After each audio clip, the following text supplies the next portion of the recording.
So, welcome everyone. Welcome to this time, this place, this space. Welcome to the Science of Mind. The science of mind is the study of life and the nature of the laws of thought, the conception that we live in a spiritual universe, that God is in us, around us, and for us, and there is nothing against us. So, our topic today, our home office is sending out topics so that we're all our centers, over 600 centers, using the same topic. Each one prepared their own presentation based on the topic. So today we have a reading from the Science of Mind, and we have had other things, but I want to say first, the Science of Mind is also a correlation of the laws of science, the opinions of philosophy, and the revelation of religion applied to human need and the aspirations of humankind. Additional reading today comes from page 411. And Dr. Holmes on that page says, the relationship between the individual and the universal mind is one of reflection. That is, what we image for ourselves, it images for us.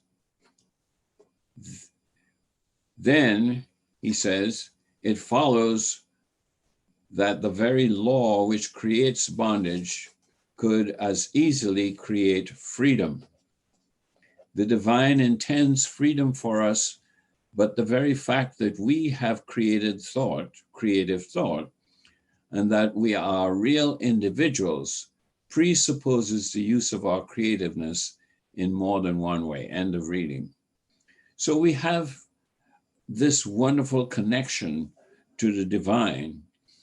And what it does is whatever we image for ourselves, it images back to us that image. So you have the opportunity to create an image of yourself in the best way, in the best of ways, with all the decorations and all that you need to do to satisfy the ego and the self in their feelings. And then the image that we have comes back to us from the divine. In other words, God says, I made you whole, perfect, and complete. So whatever you do cannot be a mistake. It must be part of that whole perfection that I made you in. So my question to you today is, do you have any darkness in your life? Do you have any darkness in your life right now? Bring it into the light and watch it retreat into the nothingness from whence it came. Because that's where darkness comes from. Darkness is not an entity of itself. What if that was really true for you, for everyone, but for you? What if that was really true? What if we were adventurous enough to try this out? I can tell you from my own personal experiences that it is well worth the effort and the trial.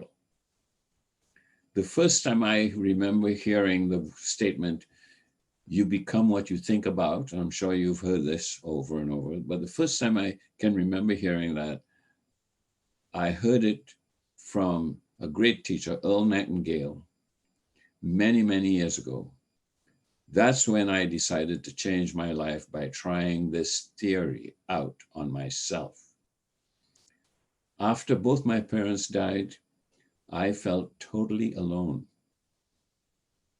I was the last child among four. And I felt so lost that loss was a great, big, heavy weight in this great, big world. With no one to turn to, I struggled through the sorrow and the time when I felt like I don't know what I'm going to do with my life. But after both my parents died, I felt so alone that I can tell you it wasn't easy. I had two older brothers who were fast on their feet, making a life for themselves. I was not abandoned, but I could not keep up with their pace in life. I pondered on many different things, many different paths to take, but felt trapped in the fear of failure. Does that sound familiar? Then the great experiment came face to face with me when I took the first step by starting my own business. You see, my father said to me before he died, he said, I want you to learn a trade. Regardless of what schooling you have, take a trade. Learn to do something with your hands that is needed in the world. So I looked around, and when I was much younger, I remember at home my mother had a sewing machine, and she used to sew things, and I would come and help her and hand her things and pick up things. So I said, I could be a tailor. So I took the trade up.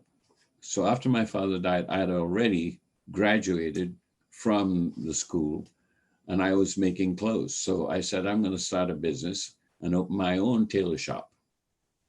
And that's what I did. In less than a year, I had 5 people working for me, 5 tailors who needed work. And I was providing them with work because I was able to learn from a man who knew how to design clothes to fit on a human body. And I copied that, and I did great tailoring for a lot of people. I even had contracts with musicians, with whole orchestras that would get all their jackets made from me so they could sit and all look good in the same way, the same color. So anyway, my establishment became a success.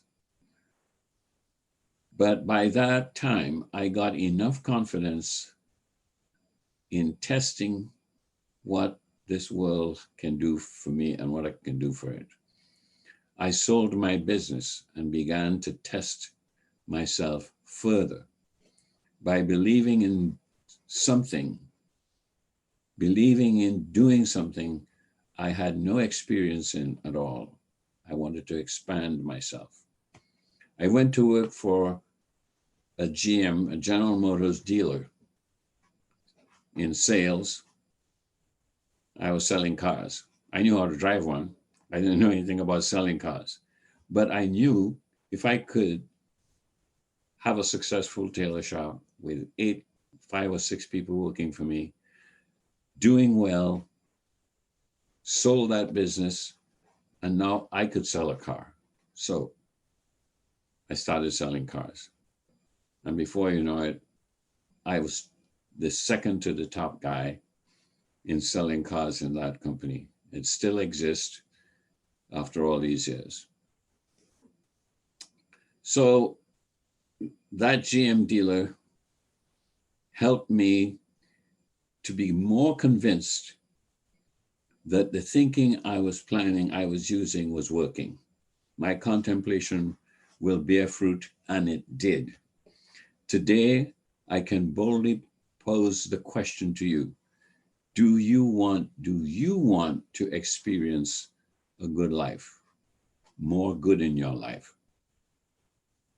You don't have to answer me now. You have to answer yourself because you're the one who will be benefiting from it.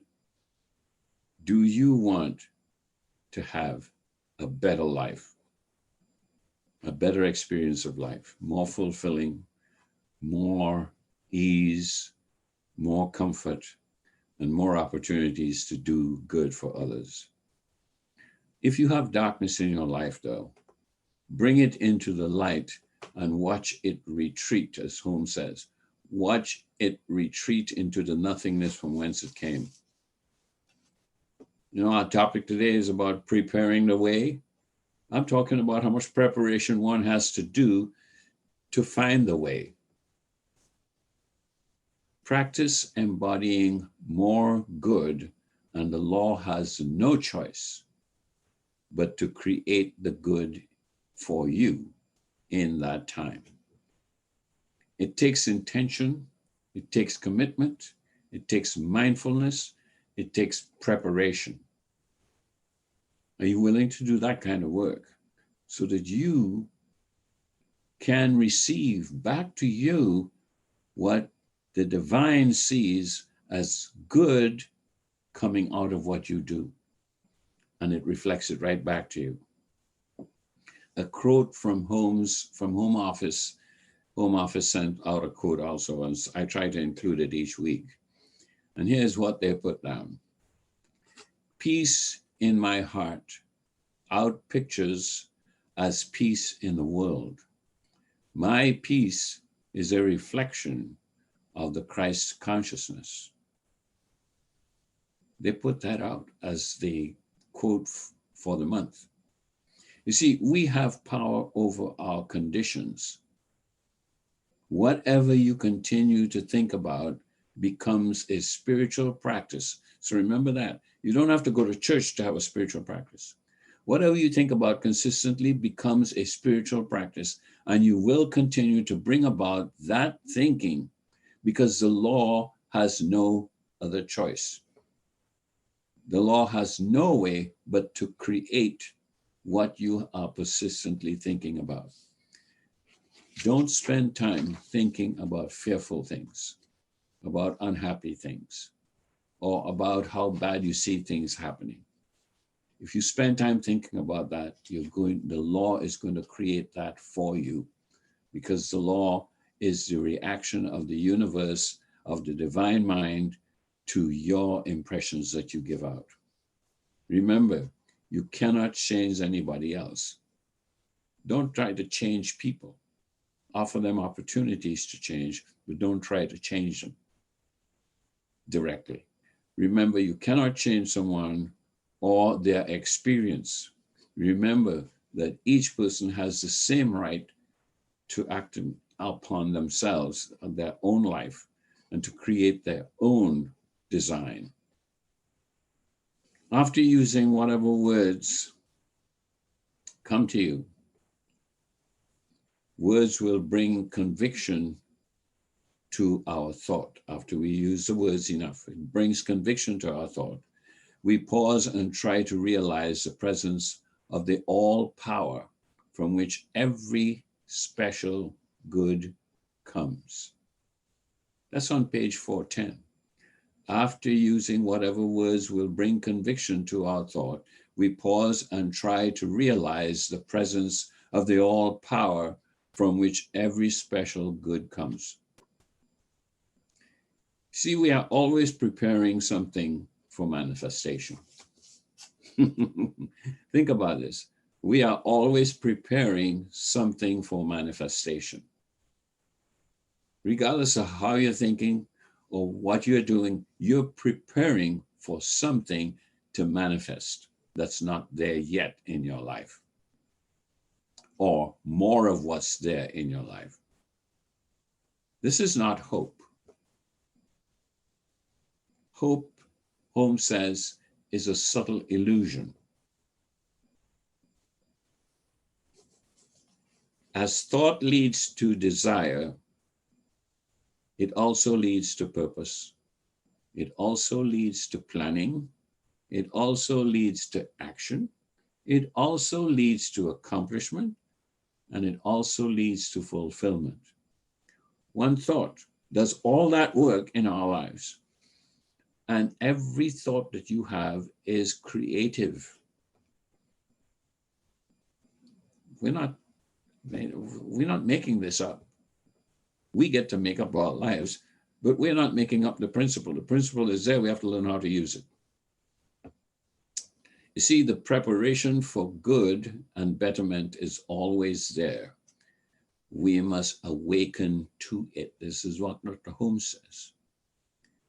The preparation for good and betterment is always there. We must awaken to it. All that the Father hath is mine. Remember that. We must become aware that we are always preparing something for manifestation. What are you preparing to manifest? Whatever you're doing now is preparing for something to manifest in your life. And the manifestation is an outpicturing of what you have been contemplating, what you have been speaking about, what you have been thinking about, what you have been harboring in your mind and thoughts and heart, whether it's good, bad, or indifferent. That's preparing the way. That's why this topic came up, is preparing the way for something to manifest in your life. What are you doing now that's preparing for you to have a better life? I didn't say a bitter life, I said a better life. You never could have so much that it can't get better. It'd be nice to be in that position. But I'm really wanting you to think about, what is it that you are taking your creative word, your creative thought, your power to create, and using it for something to manifest. You're preparing the way for something to come forth in your life. I'm here to help you. I'm here to suggest that think about the wonderfulness that is waiting for you to manifest in your life, because the law reflects back to us, as I read, the thing that we first put forward, that we do consistently. Opportunities are waiting. Are you ready to take one to create the best of life that you want? I want you to take some time to listen to these 10 things that I wrote that I want you to think about for yourself. Take time to muse. That's number one.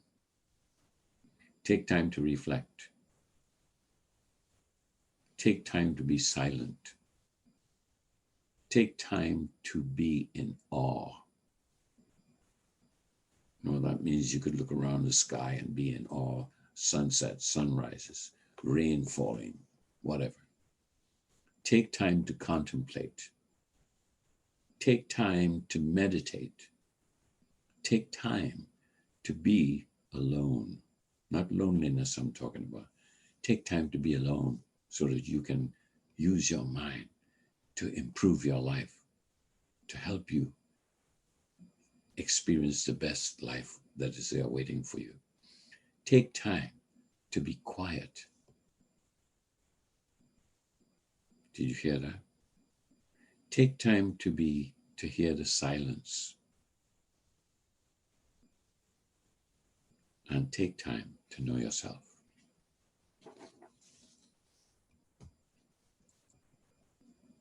My love goes to you, and I want you to embrace the opportunities that you can create now for something that's waiting to manifest in your life. Whatever you're doing now is preparing for something to manifest in your life. Okay? Namaste. God bless you.